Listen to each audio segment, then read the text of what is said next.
پیسے کے چکر میں، ڈالر کے چکر میں، پاؤنڈ کے چکر میں 20-20 ہزار کلومیٹر دور جا رہے ہو، 12-12 گھنٹے ہوا میں اڑ کے جا رہے ہو، لیکن میرے عزیزو پیسہ پانے کے لیے ہواؤں میں 15 گھنٹے اڑ کے چلے گئے، خدا کو پانے کے لیے 2 قدم گھر سے نکل کے خدا کے گھر میں نہیں آ سکتے۔ عبدالحنان میرے بندے سے پوچھ، فجر کی اذان سنی تھی تو نے نماز کا سجدہ کیا؟ جی نہیں کیا۔ ظہر کی اذان سنی تھی نماز کا سجدہ نہیں کیا۔ عصر کی نماز کا سجدہ نہیں کیا۔ مغرب کی نماز کا سجدہ نہیں کیا۔ عشاء کی نماز کا سجدہ نہیں کیا۔ تہجد تو نے نہ پڑھی، اوابین تو نے نہ پڑھی، اشراق چاش کے نفل تو نے نہ پڑھے، صلاۃ الحاجت تو نے نہ پڑھے، صلاۃ الحفاظت تو نے نہ پڑھے، کسی نفل کو صلاۃ اوابین تو نے نہ پڑھی۔ الہ العالمین پھر یہ کون ہے؟ فرمایا تم انہیں کمبو کہو گے، تم انہیں ملک کہو گے، تم انہیں بٹ کہو گے، تم انہیں میرے عزیز و پٹواری کہو گے، تم انہیں خان صاحب کہو گے، تم انہیں عبدالحنان کہو گے، تم انہیں شیخ صاحب کہو گے، مالک کائنات تو کیا کہے گا؟ اللہ کا قرآن کہتا ہے اولئک کالانعام بل ھم اضل، تیرے نزدیک یہ خان صاحب عبدالحنان ہے جو نماز کا سجدہ نہیں کرتا، میرے نزدیک نماز کا انکاری کتے اور خنزیر سے بدتر ہے۔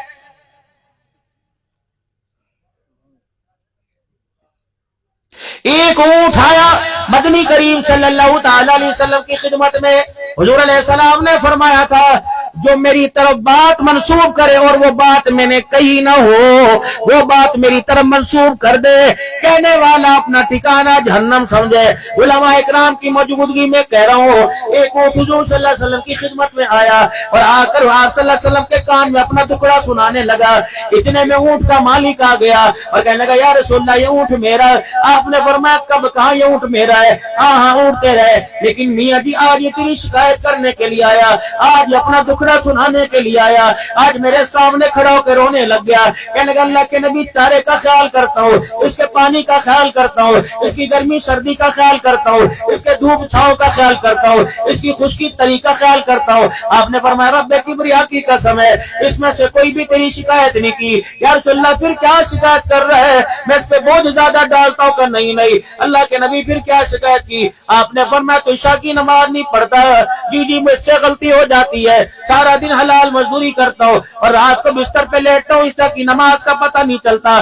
فرمایا تو کروٹیں بدل کے سوتا رہتا ہے کیا؟ تو اپنے اونٹ کو اپنے گھر کی چرپائی کے پاس باندھتا ہے کہ جی وہی کھوٹا وہی باندھ دیتا ہوں۔ فرمایا تجھے پتہ ہے اگر عشاء کی نماز نہیں پڑھتا ساری رات تیری چرپائی کے نیچے جہنم کی آگ جلتی رہتی ہے۔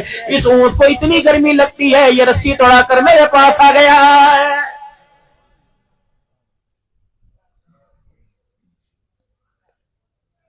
اب ایمانداری سے بتاؤ میرے پیارو، اماں بے نمازی، ابا بے نمازی، بہن بھائی بے نمازی، رشتہ دار بے نمازی، ڈیرے کے ملازم بے نمازی، کھیتوں میں کام کرنے والے بے نمازی، بیج بیچنے والے بے نمازی، فصل کاٹنے والے بے نمازی، گایوں کو چارہ ڈالنے والے، بھینسوں کو چارہ ڈالنے والے بے نمازی، میرے محترم دوستوں بزرگوں دودھ دونے والے بے نمازی، دودھ کو مٹکے برتن میں ڈال کر دیگچی میں ڈالنے والی بے نمازی، چولہے پر رکھ کر آگ جلانے والی بے نمازی، ابالا دینے والی بے نمازی، امی دودھ گرم ہو گیا کہنے والی بے نمازی، چولہے سے اتار کے دیگچی پہ رکھنے والی بے نمازی، اللہ اکبر، بچے کو رات کو برتن میں ڈال کر چینی گھول کے بچے کو پلانے والی عورت بے نمازی۔ رب اکبر کی قسم ہے جس دودھ کے ڈالنے کو اتنے بے نمازیوں کے ہاتھ لگ گئے، پینے والا نماز کا سجدہ کیسے کرے گا؟